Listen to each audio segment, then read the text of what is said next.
JK Yadav Films present. कोई बातें तो लोहाना में छौरा लुट जाए तो लटिया सुने के छोटिया परताऊ ऐसन पाला छौरा मिथला बाला हेगे लुट जाए तो लटिया सुने के छोटिया परताऊ ऐसन पाला छौरा मिथला बाला छौरा मिथला बाला होई पदे तो लहंगा में भाला छौरा मिथला बाला होई पदे तो लहंगा में भाला छौरा मिथला बाला सुमित सतीश रजी सुमित सतीश रजी कोई बातें तो लोहाना में छौरा मन ललचा बैठे देखा के समान गे बूढ़वा जवाना के डलवै छै मान गे मन ललचा बैठे देखा के समान गे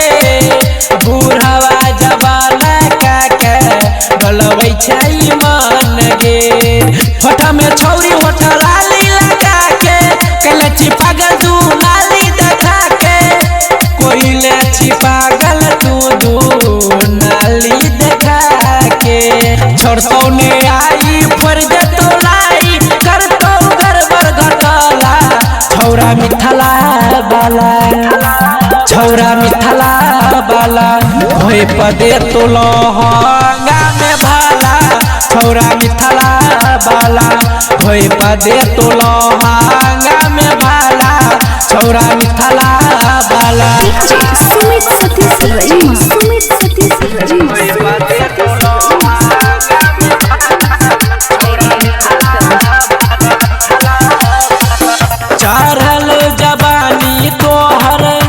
डबल मशीन गे छौरा सब कह तोरा लागे छी हसीन गे चढ़ल जवानी तोहर डबल मशीन गे छौरा सब कह तोरा लागे छी हसीन गे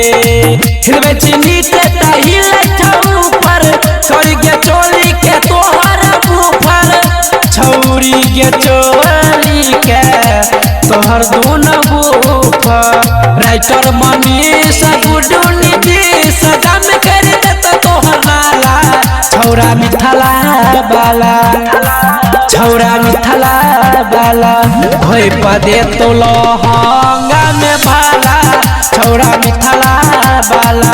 होई पदे तो लहंगा में भाला छौरा मिथला बाला JK Yadav Films